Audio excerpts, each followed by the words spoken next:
Israeli soldiers stormed the Nur Shams refugee camp in Tul Karam, forced families out of their homes, and then grabbed 10-year-old Malaak. Taken from her parents and pushed to the front, she says soldiers made her walk ahead of them as they searched for Palestinian fighters. They forced us out of the house. Before, a soldier grabbed me and ordered me to stay and open all the doors. They put me in front of them so that if anyone shot at them, the bullets would hit me instead of them. Malaak didn't eat, drink, or sleep for days after the ordeal. She now jumps at loud sounds and fears dogs after soldiers used attack dogs during the search.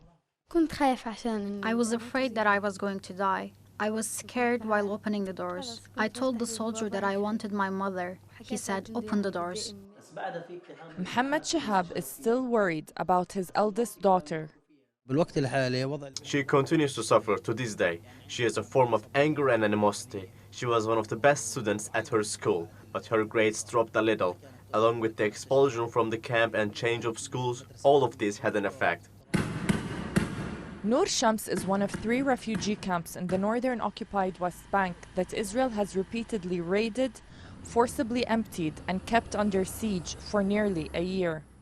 Israel has a long history of using Palestinians as human shields. In the early 2000s, during the brutal assault on Palestinians, which led to the Second Intifada, and on a wider scale most recently, during the genocide in Gaza, international law explicitly forbids the practice and considers the use of children as shields among the gravest violations. We filed the case with the Israeli military authorities. They took testimony from my daughter and her mother. It's been almost a year and they haven't done anything. Their last response was that the court hasn't looked into it yet. More than 33,000 Palestinians, refugees of the 1948 Nakba, are still living in temporary shelters across Tul Karam and Jenin, a situation rights groups describe as a war crime and a crime against humanity.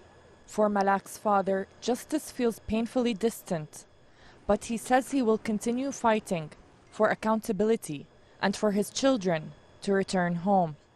Israeli officials have long denied using Palestinians as human shields, but soldiers' actions on the ground and decades of documentation prove otherwise.